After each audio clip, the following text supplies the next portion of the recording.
一个已有家室的富商，为了追求美丽的寡妇，他不惜一掷千金。但富商不知道的是，这个寡妇为人轻浮，她仗着自己拥有漂亮的皮囊，对身边所有追求者都一视同仁，从不拒绝任何男人为她提供物质帮助。寡妇一边享受着众星捧月的满足感，一边用一点点的暧昧吊足男人们的胃口。这位富商名叫蒙德，为了讨寡妇杜丽的欢心，他决定去找当时非常有名的艺术家莫里埃来为情人量身定制剧本，然后花费巨资排练一场戏剧。当时的莫里埃是一个剧团的团长，可惜由于他经营不善，导致他债台高筑，最终因无力还债而进了监狱。蒙德将他从监狱里保释了出来，并答应替他偿还所有债务。在得知对方是为了情人而邀请他时，莫里埃感觉蒙德玷污了艺术，他很是不情愿答应这场交易，但想到自己食不果腹，无处可去，莫里埃最后也只得同意。蒙德为了不影响家庭和睦，担心两个女儿发现他的龌龊之事，他要求莫里埃要隐姓埋名，在家里绝不能暴露他的真实身份。蒙德的庄园恢弘气派，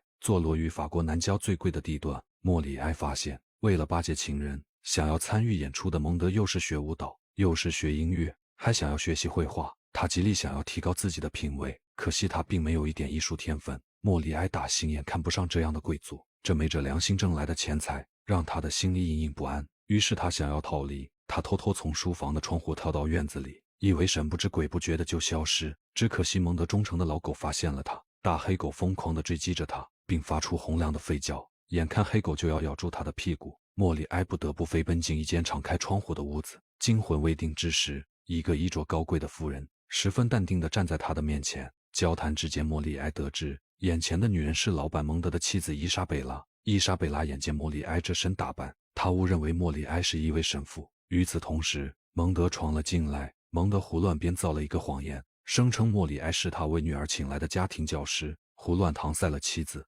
就这样，莫里埃不得不暂时住下。当女仆将他安顿到客房后，莫里埃推开窗户，看见一个妙龄少女端坐在花园里，他的内心一阵狂喜。他断定眼前这位漂亮的女孩就是他要支教的人。想到这里，他瞬间有了留下来的动力。不想当天下午，伊莎贝拉将他们的小女儿叫到了书房。原来她的服务对象是一个7、8岁的小姑娘。莫里埃翻着小女孩所学的书籍，可她一个都看不懂。伊莎贝拉也看出了她的窘迫，心想这肯定是个不学无术的骗子。莫里埃见状只得换个思路，他用他擅长的表演来掩饰这种尴尬，只有胡乱地说着自己只是一位哲学老师。伊莎贝拉听了一会，最后实在无法忍受，她怒气冲冲地去找丈夫，要丈夫将莫里埃赶走。蒙德却要坚持留下莫里埃，他说他希望小女儿除了学习之外，还需要提升道德品质和说话的艺术之类。伊莎贝拉勉强答应了下来。莫里埃白天执教，夜里加班加点为蒙德写爱情剧本。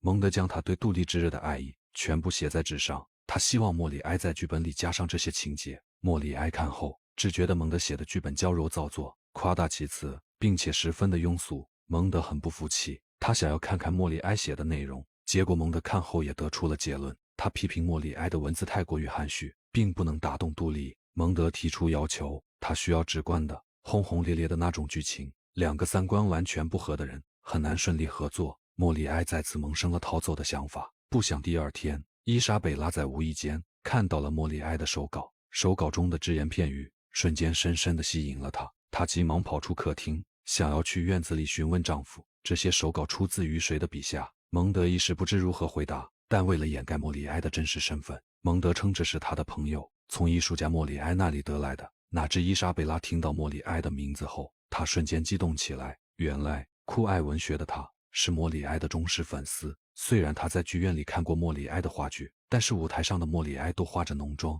加上观众席距离较远，她并没有认出来眼前之人正是她的偶像。就在这时，蒙德的好友兰特突然来访。原来兰特就是蒙德和杜丽的中间人，他一直在替自己和杜丽相互传递消息，安排幽会时间。为此，在听到情人非常喜欢自己时，蒙德一高兴，他再次将一枚名贵的戒指和一封饱含思念之情的情书递给兰特，要他转交给杜丽。结果刚一出门，兰特在马车上就撕毁了那封情书，然后将那枚名贵的戒指据为己有。原来兰特就是一个骗子。蒙德不知道的是，他本人也早已对杜丽垂涎3尺，但由于他并不富有，对杜丽几乎没有物质上的馈赠，杜丽一直对他不冷不热。在他的眼里，谁给他好处，他就和谁亲近。兰特将从好友那里得来的戒指当做自己的人情送给了杜丽。另一边的蒙德为了练习表演，他正在被莫里埃各种捉弄。在和伊莎贝拉相处一段时间后，莫里埃发现她拥有一颗善良和纯净的内心，这和她丈夫的品质相反。莫里埃不禁同情起这个女人。一天，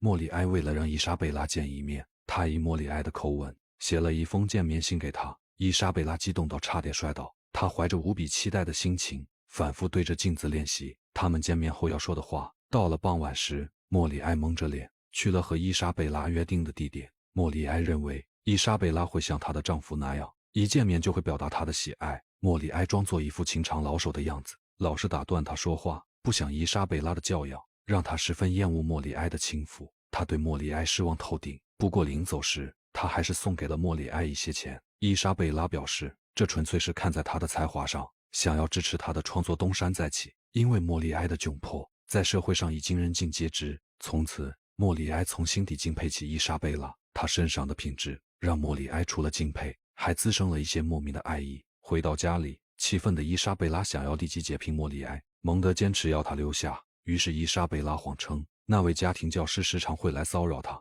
为了证明自己说的话，她让丈夫躲起来，要证明给她看。丈夫躲进桌子底下后，她就将莫里埃叫了过来。伊莎贝拉突然的热情让莫里埃有些疑惑不解，他想要和伊莎贝拉拉近关系，于是他将自己就是那位作家的事说了出来。伊莎贝拉大吃一惊，她赶紧制止了莫里埃继续说下去，并把他赶了出去。稍后，伊莎贝拉就去找了莫里埃。莫里埃承认了自己的身份，并解释到那场昨天的见面只是一场误会，但莫里埃没有说出自己和蒙德的交易。以后的一段时间，莫里埃和伊莎贝拉的关系越来越近，他们对文学和表演有着许多相同的看法。他们在一起时也时常谈论这些话题，相处也十分的融洽。可莫里埃的处境让他对艺术逐渐失去了信心。伊莎贝拉总是鼓励着他，会有重见天日的那一天。随着两人的感情越来越升温，莫里埃甚至有了带着伊莎贝拉一起私奔的想法。可当他说出这样的话时，伊莎贝拉的家庭责任感让他止不住打了莫里埃一巴掌。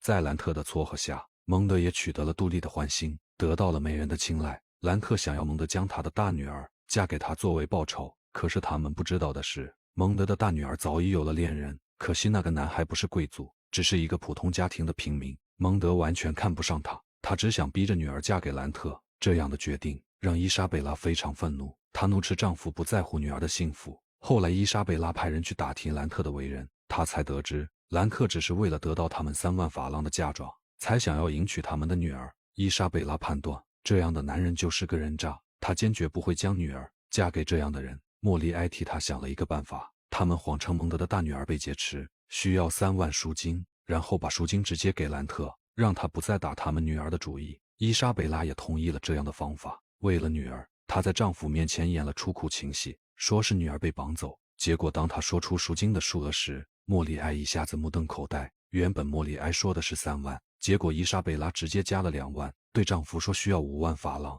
原来伊莎贝拉多要2万是想要支持莫里埃的演艺事业。蒙德并不差钱，就在他豪气地将5万拿出时，他们的大女儿气冲冲地回来了。这下莫里埃的计划也宣告失败，只能再想别的办法。莫里埃想到了杜丽，他希望蒙德能看清他的本质，于是他假装成贵族，把蒙德化妆成女人的模样，去到了杜丽的家里。他凭借着喜剧演员的甜言蜜语，对杜丽大献殷勤。无知的女人不但对金钱有着极高的欲望，情绪价值和相貌，她们也非常的在乎。很快，莫里埃就征服了杜丽的心。莫里埃一步一步诱导着她，想要她说出对其他追求者的看法。杜丽终于提到了蒙德，她嘲笑蒙德又老又蠢，癞蛤蟆想要吃天鹅肉，他怎么会可能爱上那种人？这时蒙德站了出来，他算是彻底看清了杜丽的真面目。杜丽只是表面上美丽，灵魂却像毒蛇一样恶毒又肮脏。突然醒悟的蒙德前去寻找好友兰特协商，他表示不想把女儿嫁给兰特，可兰特却耍起了无奈。他说之前蒙特承认过他，如果现在反悔，他就去找伊莎贝拉，将他和杜丽的往事说出来，这样蒙德的家庭就会遭受巨大的打击。听到这里，蒙德立马开始认怂。此时蒙德才知道自己的妻子是多么的好，他开始想要回归家庭，对妻子好一些，过自己的小日子。看到蒙德洗心革面，莫里埃也没有了留下来的理由，但他要求蒙德必须要撤销他们大女儿的婚事。这是莫里埃离开前能为伊莎贝拉做的最后一件事。蒙德思量再三后，他终于想了个办法。蒙德大女儿和兰特的婚礼如约举行，就在证婚人还没开始证婚的时候，他提前安排的管家冲了进来。管家说，他们家的金库莫名其妙的失火，所有财物化为乌有。结果兰特一听果然上当，只为钱财的他立刻主动终止了婚礼。当兰特离开后，蒙德大女儿的恋人从门后出现，他们真正女婿顶上，继续完成了这场婚礼。3天后，莫里埃告别了伊莎贝拉，在夜色中离开了小城。自始至终，他都没有说出和蒙德的交易。带着伊莎贝拉的资金赞助，莫里埃重新开启了新的事业。13年后，莫里埃再次名声大噪，从此他的事业一路飙升。在艺术界里，他的影响力甚至到达了皇宫，国王也邀请过他去王室表演。虽然伊莎贝拉一直在他的心里留有位置，但为了不打扰他的婚姻，他们一直没有联系。一天，正在巴黎演出的莫里埃突然收到了伊莎贝拉的来信。当他再次见到伊莎贝拉时，他们已经有了白发。伊莎贝拉身患肺疾，躺在床上十分的虚弱。伊莎贝拉告诉他，他已时日无多，当年的事他早已全部知晓。伊莎贝拉感谢莫里埃，让她的丈夫回归了家庭。这些年，她过得很幸福，有些圆满。正是这些相互的成就，换来了彼此的幸福。一直擅长喜剧表演的莫里埃，为了纪念伊莎贝拉的逝去，他用心导演了一场悲剧，这是他对伊莎贝拉最后的一丝眷念。